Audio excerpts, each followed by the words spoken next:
Imagine waking up one morning and hearing that half the people in your neighborhood are gone, vanished within weeks. No phone calls, no texts, just silence. The cause? A mysterious, unstoppable disease sweeping through everything in its path.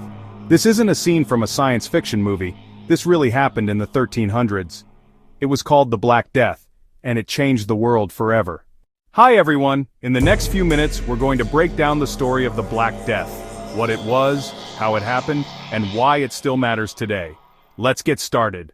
The Black Death, also called the bubonic plague, was a deadly disease that hit Europe, Asia, and North Africa between 1347 and 1351. Think about this. As many as 1 out of every 2 people may have died in parts of Europe.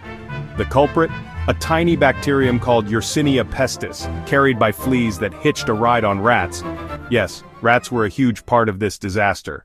But how did it start? Historians believe the outbreak began in Central Asia, near present-day Kyrgyzstan. It spread along trade routes like the famous Silk Road. The bacteria made their way to ports, and from there, ships carried the infected rats and fleas to cities along the Mediterranean Sea. Picture crowded towns with open garbage, poor hygiene, and tons of people living close together. It was the perfect environment for disease to explode. Once the Black Death reached Europe in 1347, it spread with terrifying speed. Imagine ships arriving in Sicily carrying sick sailors and infected rats. Within a year, the plague had swept through Italy, France, Spain, and England. By 1351, it was as far as Scandinavia and Russia. No one was safe. Merchants, soldiers, even kids playing in the streets could get sick. What did people experience? The first signs were chills, headaches, and fatigue, sort of like a bad flu, but soon things got much worse. Victims developed painful swollen lumps called buboes. That's why it's called the bubonic plague. High fevers, vomiting, and, in the worst cases, people could die within a week.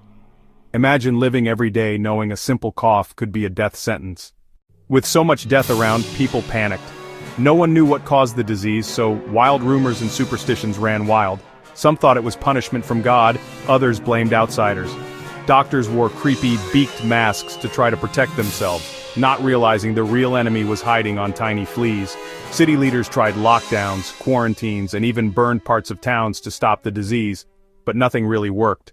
Now here's why it all matters. The aftermath of the Black Death changed everything. With so many people gone, serfs and peasants started demanding higher wages and better lives. The old feudal system began to fall apart. Some survivors moved to cities, searching for new opportunities. Art, writing, and even science shifted, as people started questioning old beliefs and traditions. The Black Death didn't just end after 4 years. Outbreaks kept returning in waves for centuries. But the world that emerged was not the same. The trauma of the plague led to the rise of modern medicine, public health practices, and a new way of thinking about the world. Even today, episodes like COVID-19 remind us just how much pandemics can transform society. So, the next time you hear "Ring Around the Rosie," remember it's not just a kid's rhyme, it's a leftover echo from the days of the Black Death. A time when the world faced one of its biggest challenges and changed because of it. Thanks for watching. If you learned something new, don't forget to like, subscribe, and share this video for more amazing history.